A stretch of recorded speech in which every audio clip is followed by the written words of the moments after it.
18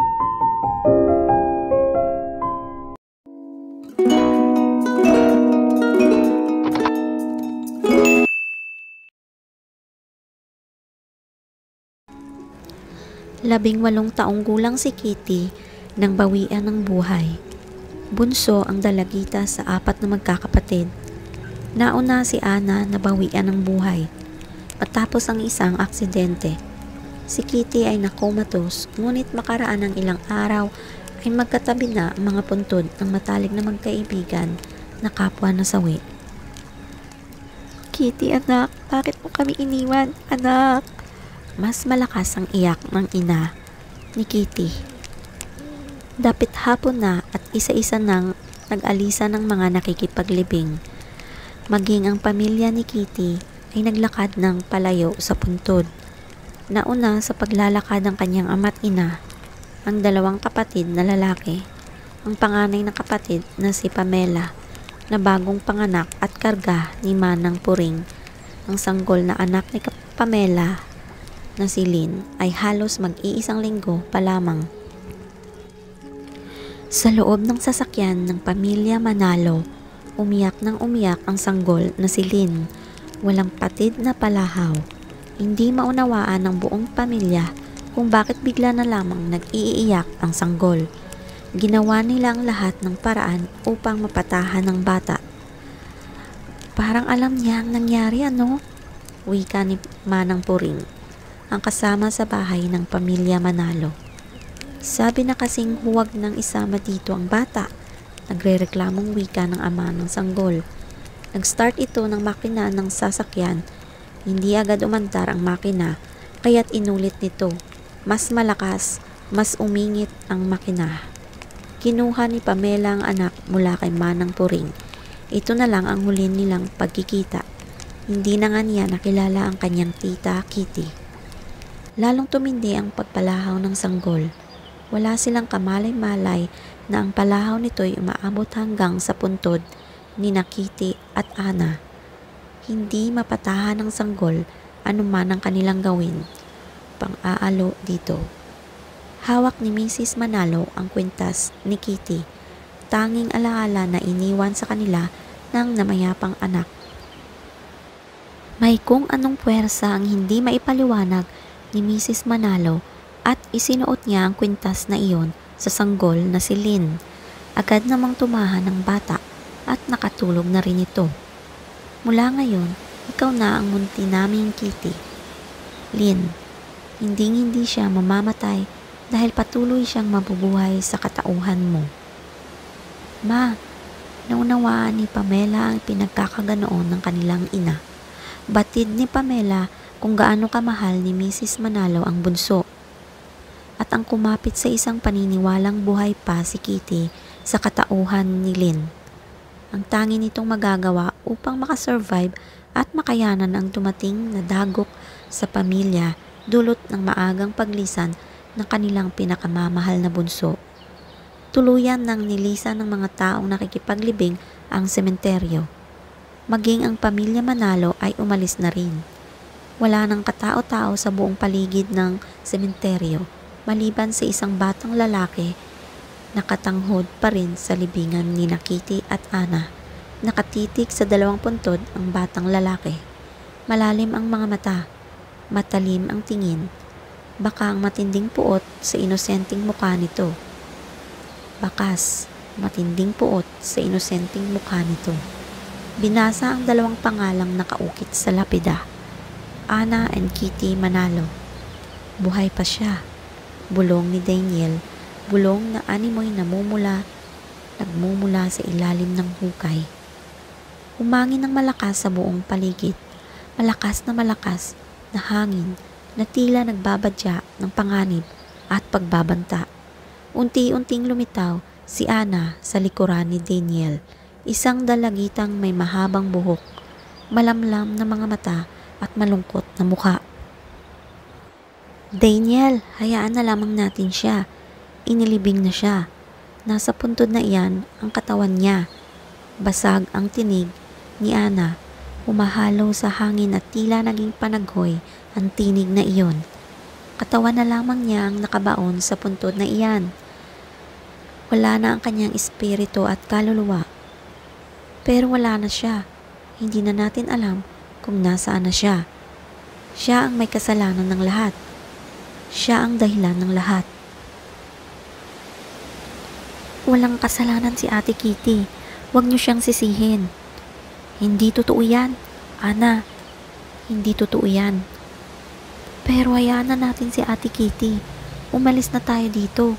Pabayaan mo ng best friend ko. Matalim na tiningnan ni Daniel si Ana. Tila na may kung anong puwersang naglalabanan sa pamamagitan ng malakas na hangin. Animoy naghahatakan ang dalawang puwersang iyon. Daniel! Unti-unting naglalaho si Daniel. Tuluyang nawala si Daniel. Humalo sa hangin ang kabuuan ng batang lalaki. Naiwan si Ana na umiiyak, nananaghoy habang pinagmamasdan ang magkatabing puntod, ang sariling puntod at ang puntod ng matalik na kaibigan na si Kitty. Ate Kitty, nasaan ka na? Kalaunan, ang iyak at palahaw na iyon ni Ana ang sinasabi ng mga sepulturero na panaghoy ng isang hindi matahimik ang kaluluwa.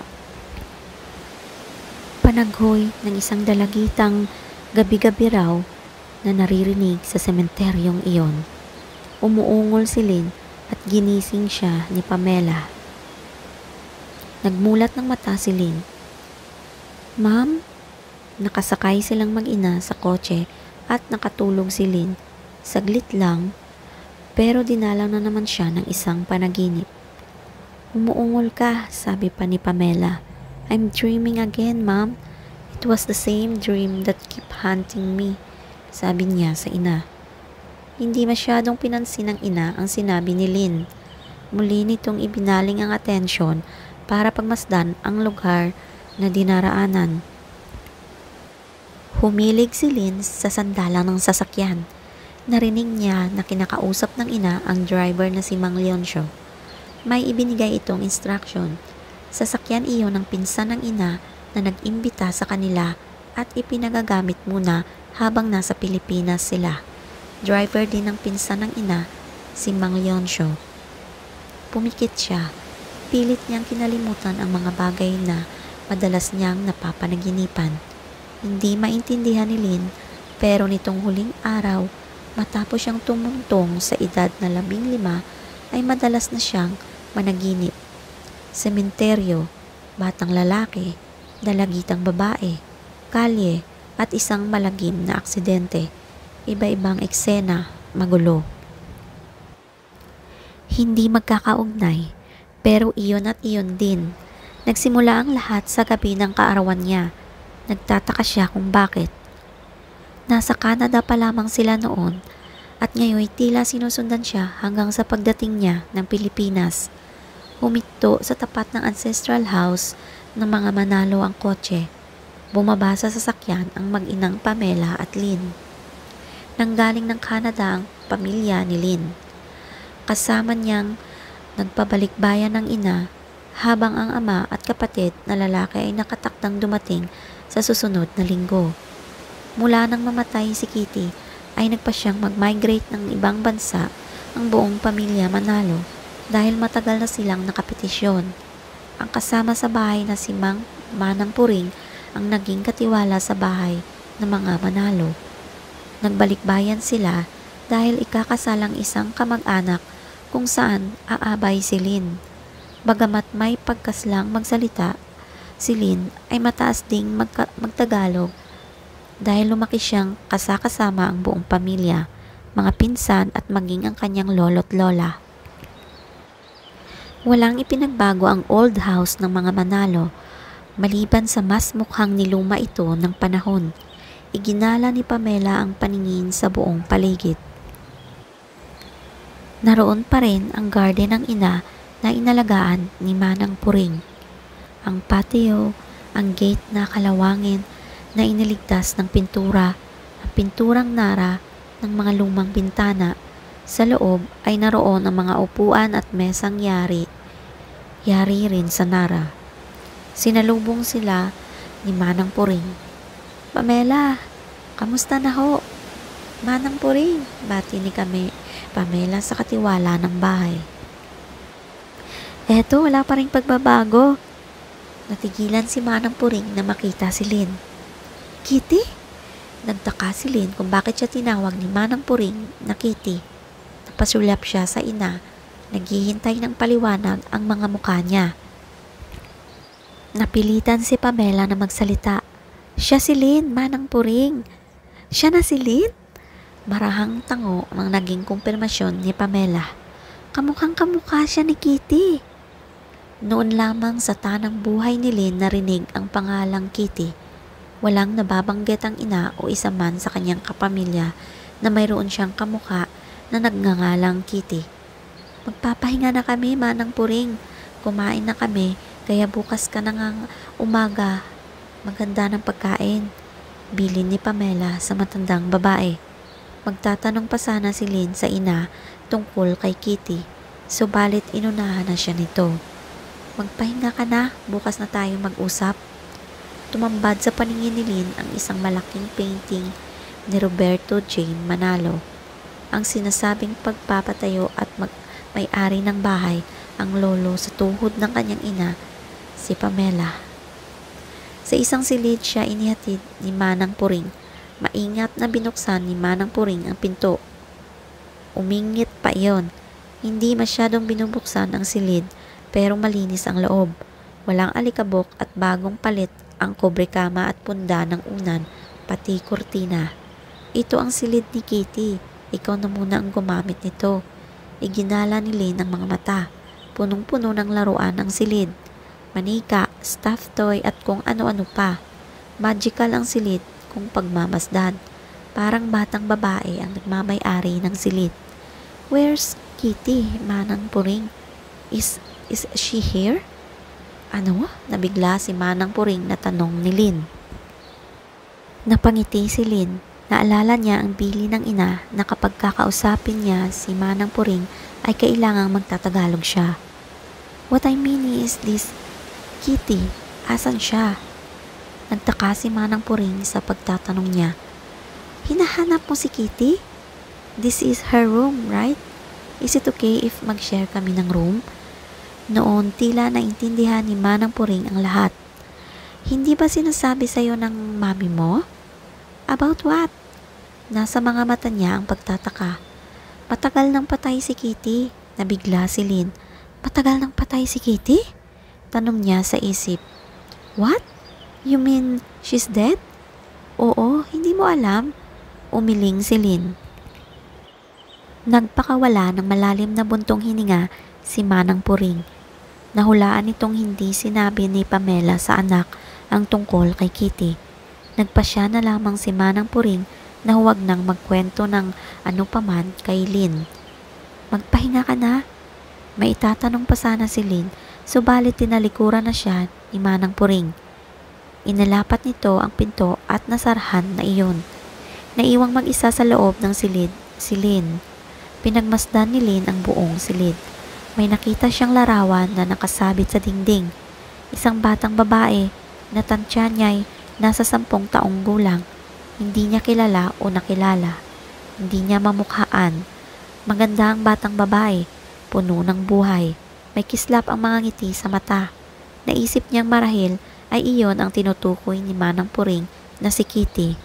Naisip niyang ang aga naman itong namatay. Ilang sandali pa ay nakapagpalit na ng damit ang pantulog si Lynn at humiga na siya sa kama para magpahinga. Walang naiba sa pakiramdam niya sa paghiga sa kamang iyon. Komportable siya, parang sanay siyang humiga doon. Ni hindi nga siya nakaramdam ng panglaw maski isipin pa niyang maglaon ng mamatay ang batang babae nagmamay-ari ng silid na iyon. At ang pakiramdam niya, parang pag-aari niya ang silid. Napagod si Lynn sa malayong biyahe, kaya't madali siyang nakatulog. Halos kaiidlip pa lang niya, dinalaw na agad siya ng isang panaginip. Isang batang lalaki ang kinakausap niya sa isang lugar na hindi pa niya napupuntahan. Madilim ang kalsada, walang ilaw sa poste, at ang batang lalaki ay unti-unting naglaho hanggang sa tuluyan itong lamunin ng dilim at naiwan naman siya sa kawalan. "Sandali! Huwag mo akong iwan dito! Sandali!" sigaw ni Lynn sa kanyang panaginip. Ilang araw nang nasa bayan ng Marcelino si Lynn.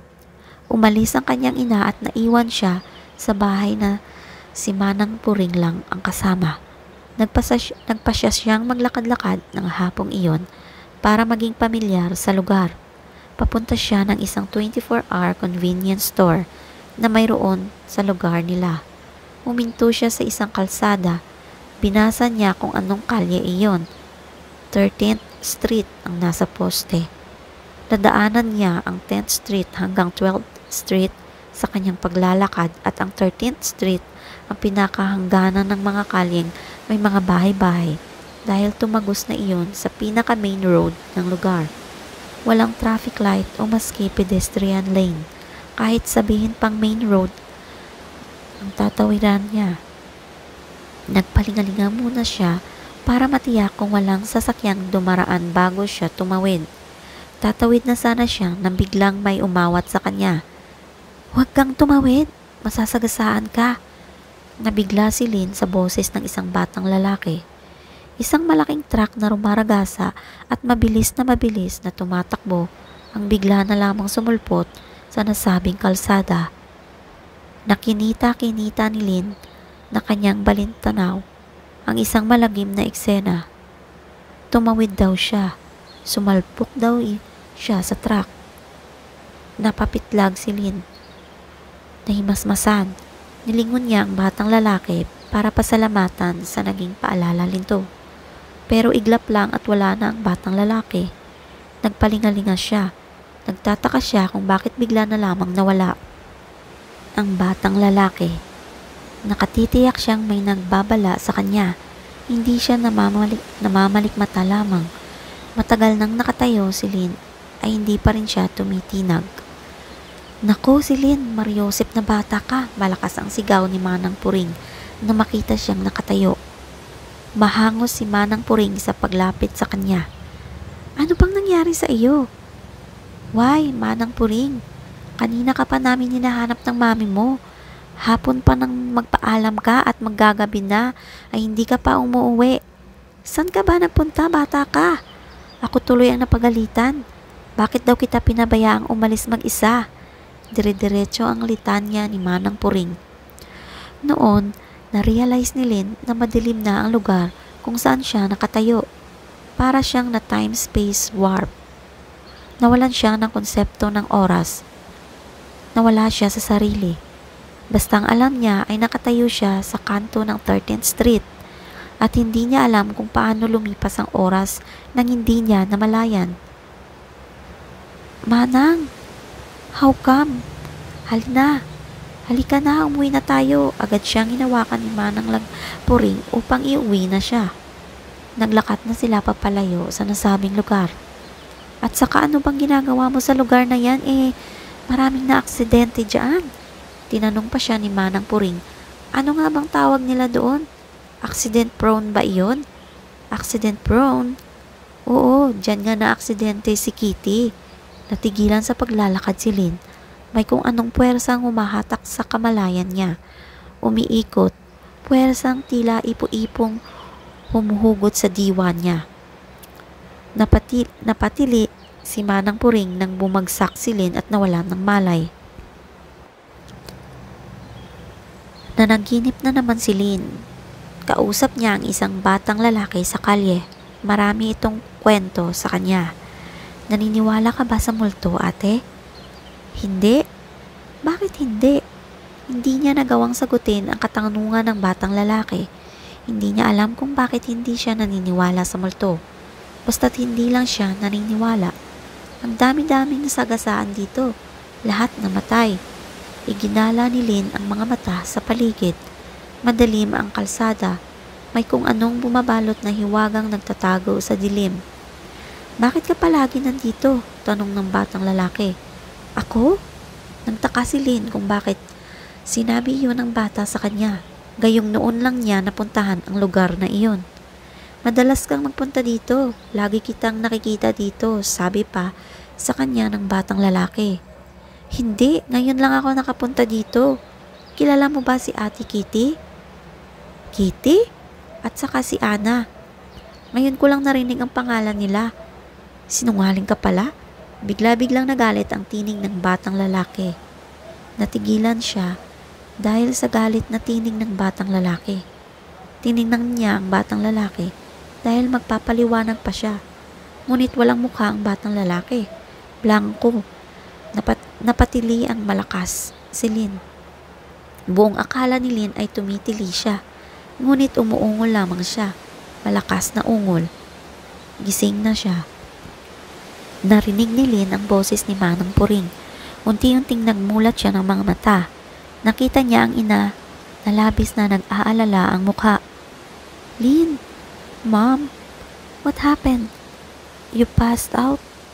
Sabi ng ina sa kanya. Nagpilit bumangon si Lynn. I don't know.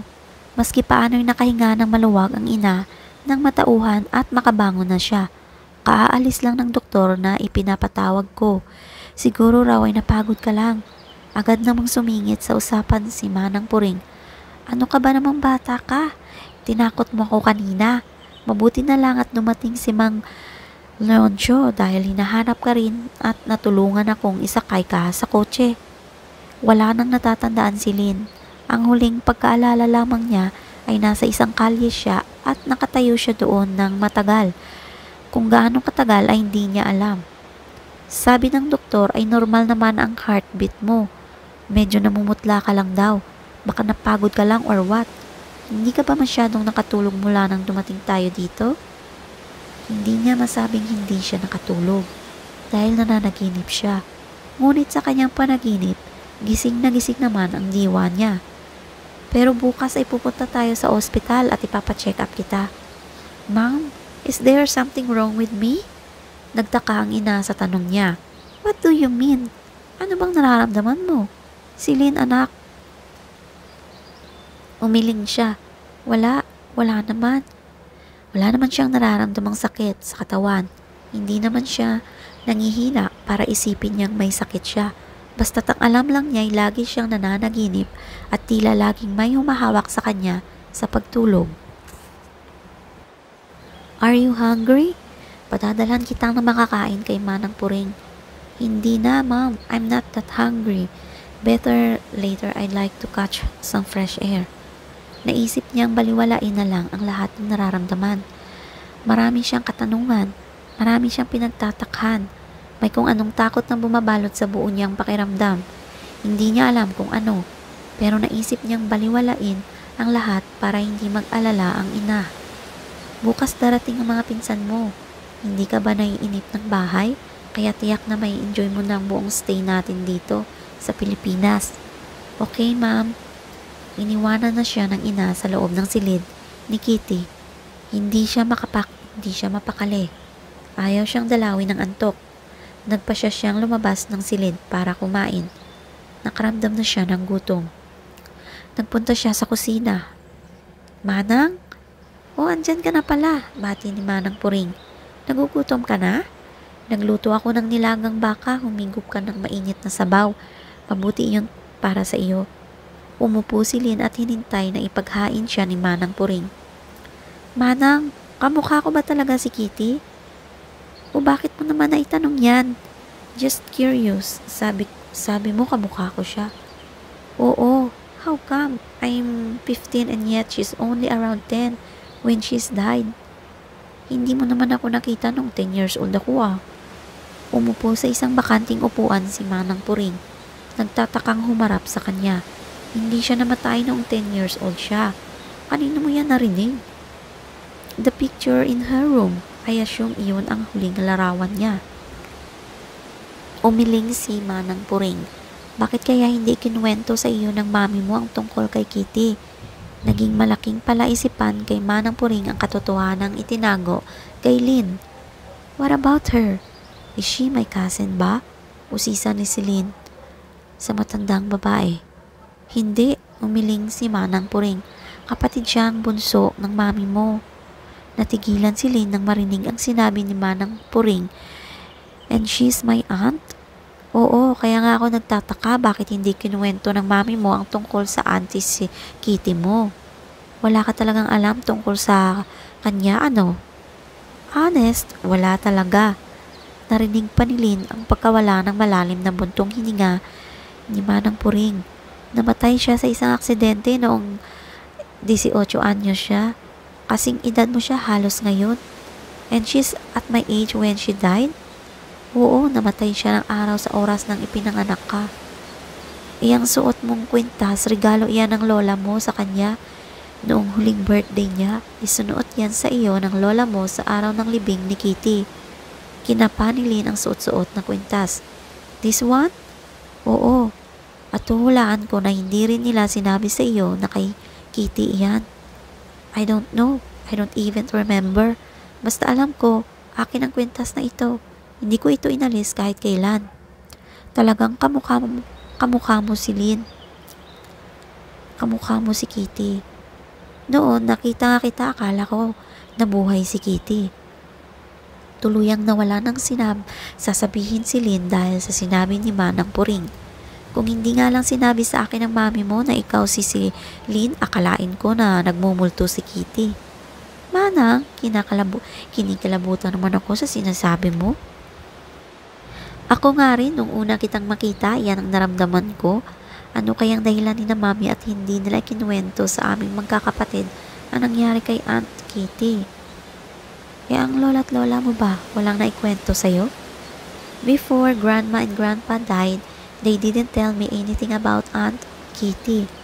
Sa bagay, bata ka pa nang mamatay ang lolo at lola mo at saka nasa Canada kayo kaya siguro naisip ng mami mo nakalimutan na ang lahat ng mga nangyaring hindi maganda dito sa Pilipinas. Tell me more about Aunt Kitty, Manang Puring. Masayahing bata si Kitty. Mahilig sa laro maski dalaga na. Siya ang bunso kaya siya ang nagbibigay ng kasiyahan sa pamilya. Siguro hindi na nila ikinuwento sa inyo tungkol sa kanya para makalimutan na nila ang trahedyang sinapit ni Kitty. Trahedya? Oo, hindi ba naman trahedya matatawag na nasagasaan siya ng isang truck habang nagbibisikleta kaangkas ang kanyang best friend na si Anna? There's another one is in that accident? At may isa pang batang lalaki na namatay din dahil sa aksidenteng iyon.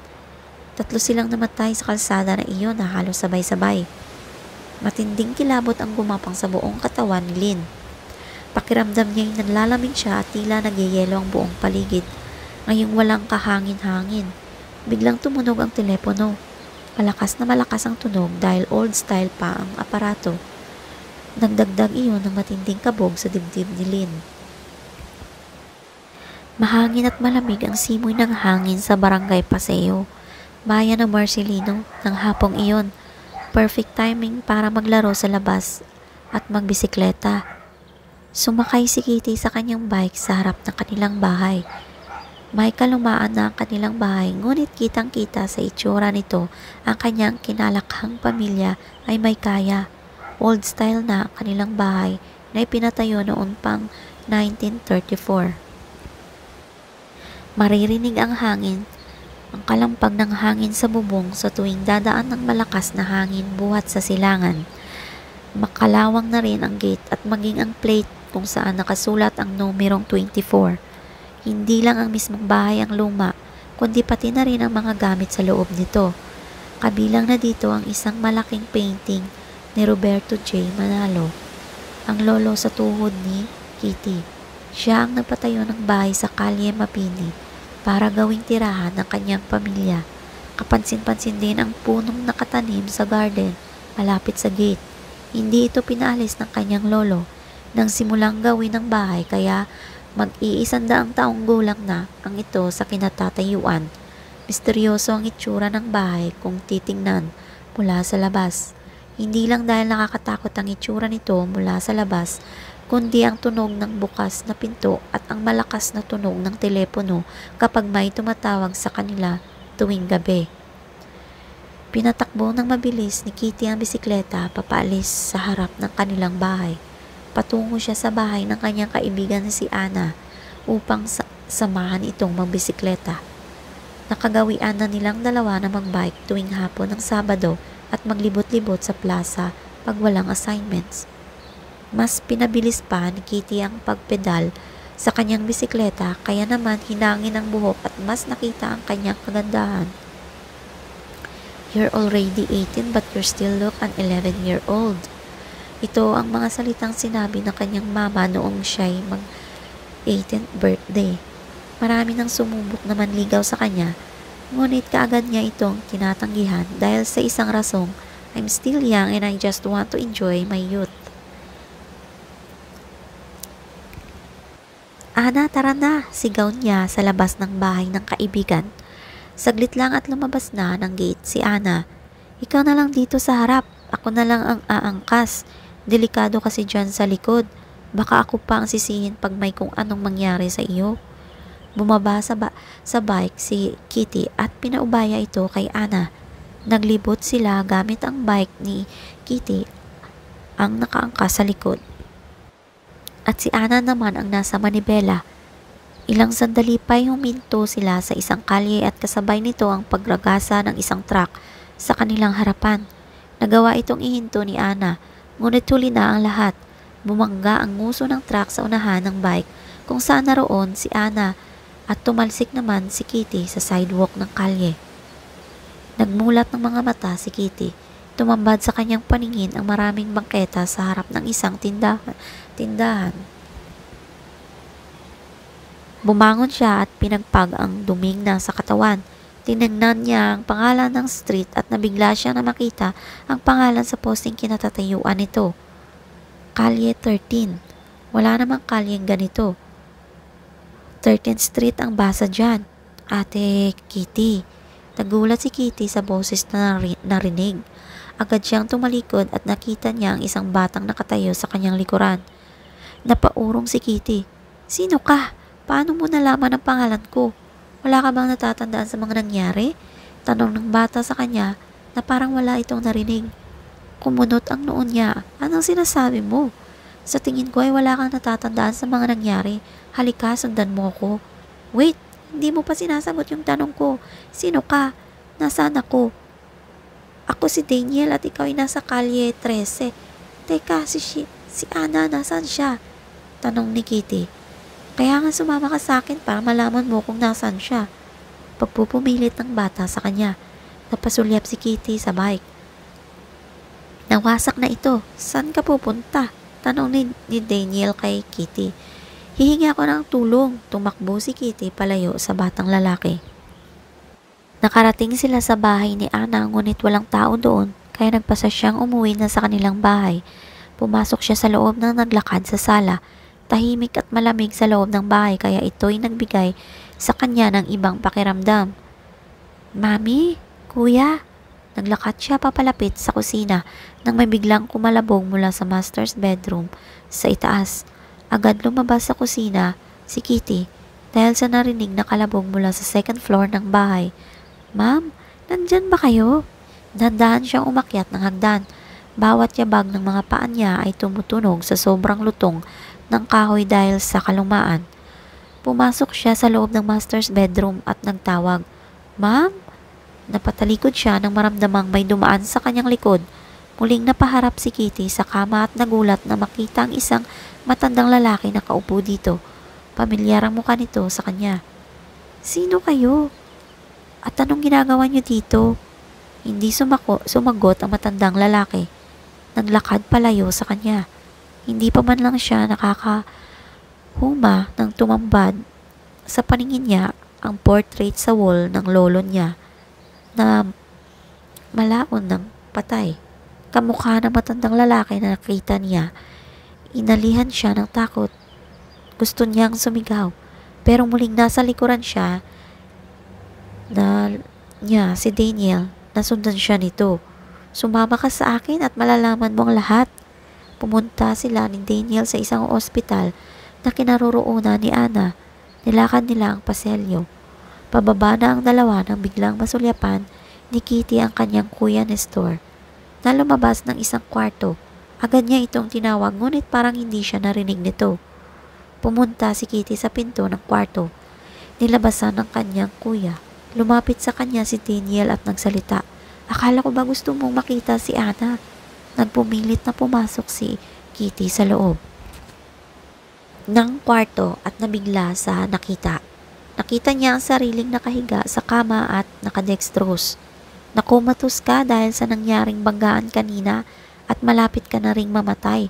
Paliwanag ni Daniel kay Kitty. Hindi siya makapaniwala sa lahat ng sinabi ng batang si Daniel.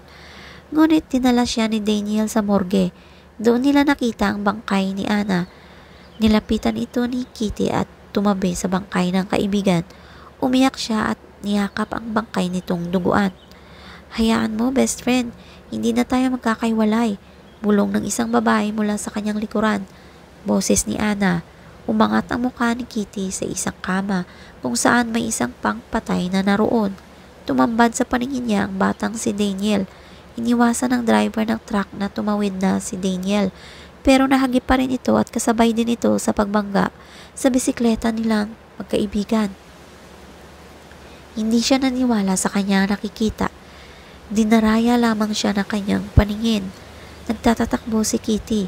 Hindi totoo ang multo dahil buhay pa siya. Hindi totoong patay na siya. Nakita niya ang paselyo ng ospital, ang madilim na paselyo. Doon siya nagtago upang hindi siya masundan ni Daniel. Alam niyang hinahanap siya ni Daniel. Hinahabol kahit saan siya magpunta. Nagkubli siya sa dilim. Umiyak. Iyak na unti-unting panaghoy. Nag-e-echo sa buong pasilyo. Wari mo'y panaghoy ng isang nawawalang kaluluwa. Hindi ako maaaring mamatay. Ayoko pang mamatay. Narinig ni Kitty ang isang malakas na tili na namang nanggagaling mula sa isang silid. Kitty, anak! Boses ng kanyang ina. Hindi siya maaaring magkamali na boses ng kanyang ina ang naririnig na tumatawag sa kanyang pangalan. Mami! Muling nagtatakbo si Kitty para puntahan o hanapin ang tinig ng ina. Mami!